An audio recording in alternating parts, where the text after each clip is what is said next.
Кыргызстанда 17 декабрга карата коронавирустагы 29 адамдан аныкталды. Бул тууралуу республикалык штабтан билдиришти. Ал эми бир сутка ичинде 39 адам илдеттен сакайып чыкса, 2 бейтап каза болду. Бүгүнкү күндө стационарларда коронавирустан 303 адам, амбулатордук түрдө 348 адам дарыланууда. Кыргызстанда пандемия башталгандан бери 184.123 адам коронавирус жуктурган. Алардын ичинен 179.205 киши айыгып чыкса, 2.779 адам каза болгон.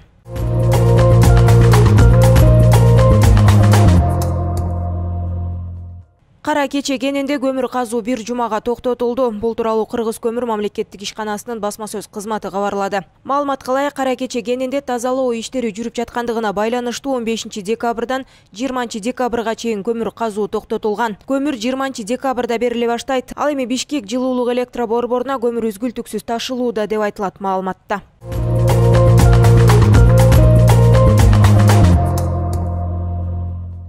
Бүгүн 17 декабрга караган түнү саат 02:14 чамасында 1-май районунун Васильев көчөсүндө жайгашкан автобазанын аймагындагы курулуш фирманын кампасынын 50 чарчы метр ички жазалгасы күйдү. Өзгөчө кырдаалдар министрлигинин басма сөз кызматы билдиргенде, өрттү өчүрүүгө бир бөлүм тартылып, саат 02:43 чектөөгө алынган өрт 05:17 толук өчүрүлдү.